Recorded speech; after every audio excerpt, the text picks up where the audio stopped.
Hi, and welcome to MarylandReporter.com's weekly podcast. I'm Andy Rosen, here with editor and publisher Len Lazaruk and Charles Robinson of Maryland Public Television.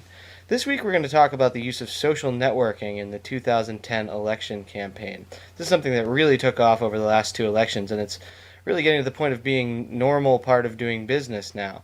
We had a couple stories this week about how this played out, and Charles has done some research as well.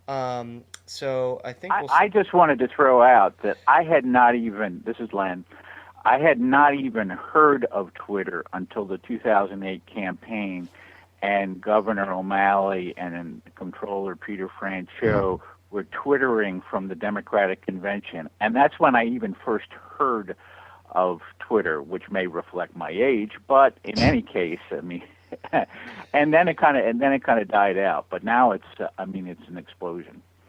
Well, I always remind myself of the first year that I started blogging from one of the national conventions, which was in 2004, and I was a rarity in the group. And at the last national convention that I went to, there was a whole room that separated what I would call the new media folks. It was pretty Spartan. But I'm going to guess as we move ahead in this process that it not only becomes a part of what you do, but it is what you do. And we saw a lot of that at the national level, but I think now we're going to see a lot of it at the local level. And I believe you guys have done some reporting on the fact that the Election Commission now wants to regulate part of this process. Yeah, I was at a seminar on Wednesday, I guess, and I just went to hear Jared Demarinis, who's head of enforcement for candidates and campaign finance, run through the whole gamut with candidates and treasurers and telling them what their obligations were. And toward the end of that presentation, he says, "Oh, and we're also developing regs about the use of social media." And my ears picked up, and I talked to him afterwards. I said, "Has anybody written about this?" And so we did it.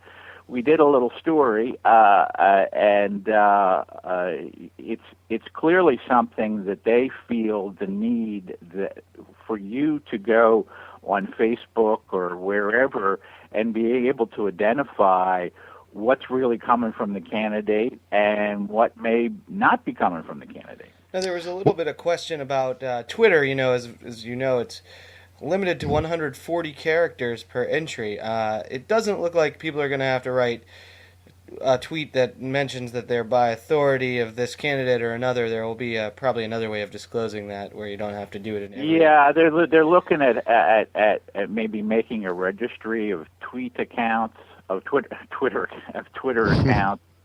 And they're also trying to write the regs in such a way that because even though Facebook is really dominant out there in terms of use by campaigns, there are other kinds of things like Facebook, so they have to be able to write the regs so that it applies to everybody. Well, gentlemen, there were two things that happened when Ehrlich announced that I thought was very interesting.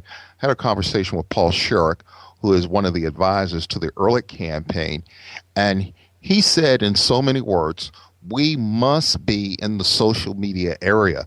One of the things that apparently swayed the ex-governor to decide to run for governor was the fact of the number of friends that he received on Facebook.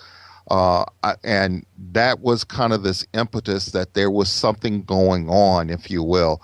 I think the other interesting thing is something that happened this week, gentlemen, with the resignation of Rick Abruzzi as the governor's spokesperson.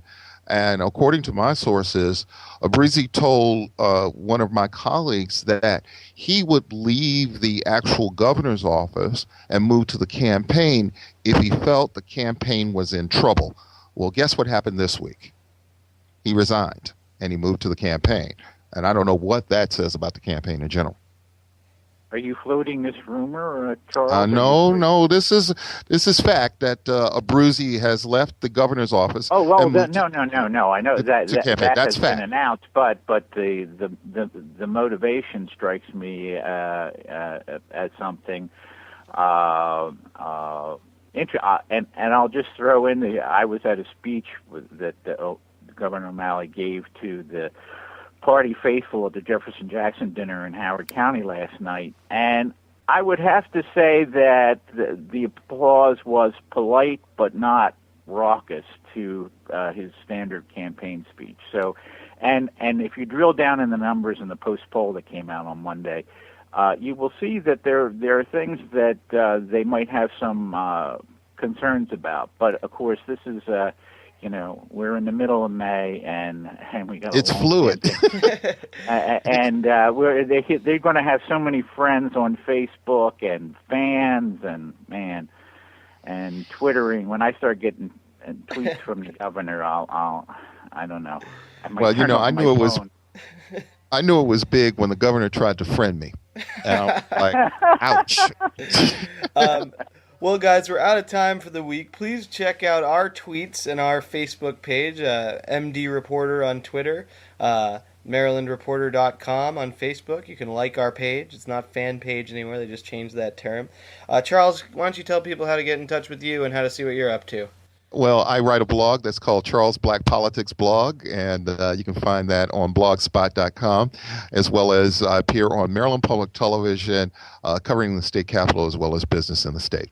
All right. Well, thank you both very much. Also, check out our feature on candidates using Twitter. Are they doing it themselves, or are they having aides do it for them? There's a lot of difference. That comes under the question. We'll see.